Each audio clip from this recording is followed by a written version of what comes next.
10 বছর ধরে যে দরজা সাধারণ মানুষের জন্য বন্ধ তা কি খুলে দিতে পারবেন সুজয় কৃষ্ণ ভদ্র? এই খবরটা আমরা সকাল থেকে দেখাচ্ছি।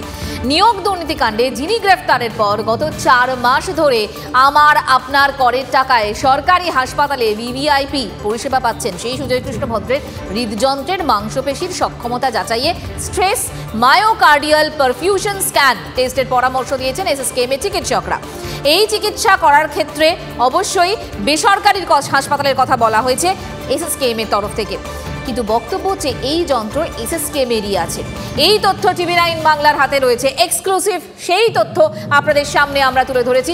আমাদের প্রতিনিধি সৌরভ সেই তথ্য সামনে এনেছে। সৌরভের সঙ্গে আরও একবার কথা বলবো। সৌরভ, সকাল থেকে এই খবর আমরা দেখিয়েছি, সম্প্রচার হয়েছে এবং এই যন্ত্রের উপকার সাধারণ মানুষ পেতে পারেন কিনা সেই প্রশ্নও আমরা তুলেছি।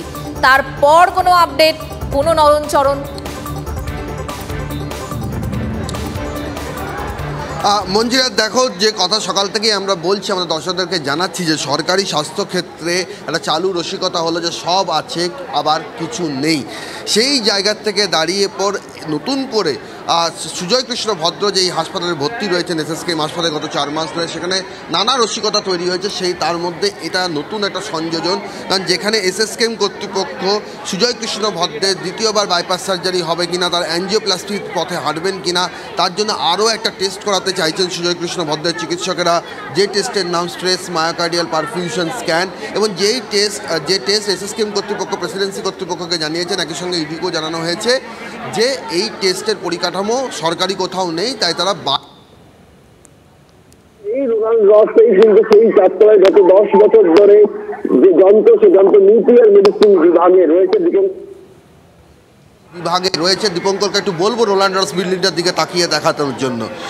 সেইখানে যে রোনাল্ড রসের যেখানে বিল্ডিং, সেই চারতলায়, সেখানে কিন্তু এই যন্ত্রটি রয়েছে এবং সেখানে বিদ্যুৎ সংযোগ পর্যন্ত বিচ্ছিন্ন করে দেওয়া হয়েছে।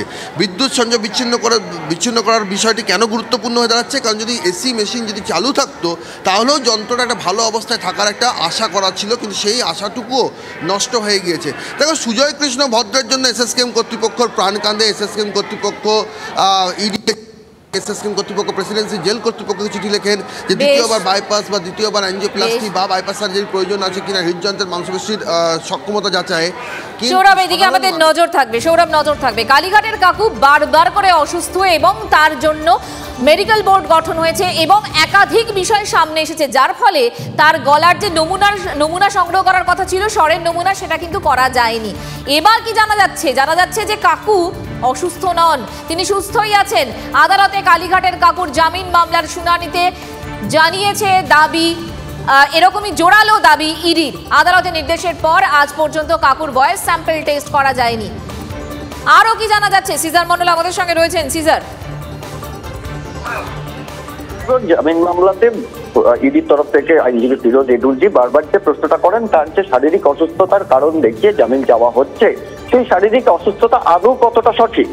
কারণ তিনি একটি বেসরকারি সংবাদ চ্যানেলের একটি ভিডিও কথা উল্লেখ করে বলেন, সেখানে দেখা যাচ্ছে 8ই নভেম্বর কাকুকে যথেষ্ট সুস্থ দেখা যাচ্ছে, তিনি কোনো ধরনের অসুস্থতার লক্ষণ তার মধ্যে নেই। এবং সেখান থেকেই সন্দেহ প্রকাশ করা হচ্ছে এসএসকেএম এর ভূমিকা নিয়ে, এবং কাকুর অসুস্থতা আদৌ কতটা ঠিক সেটা নিয়ে সন্দেহ প্রকাশ করা হয় ইডির তরফ থেকে। এবং ইডি সেই ভিডিওটি আদালতে পেশ করার এই যে সন্দেহ প্রকাশ ইডির তরফ থেকে করা হয়েছে, এটা তো প্রথম নয়, এবং ইডি এই কথাগুলো আগেও বলছে যে এই যে এত ডিলে করা হচ্ছে, এসএসকেএম এর ভূমিকা নিয়েও প্রশ্ন তুলেছে। তাহলে এতটা সময় ইডির লাগছে কেন? দেখো, ইডির লাগার তো বিষয়টা হচ্ছে যে এখানে আদালত কতটা কনভিন্স হচ্ছে।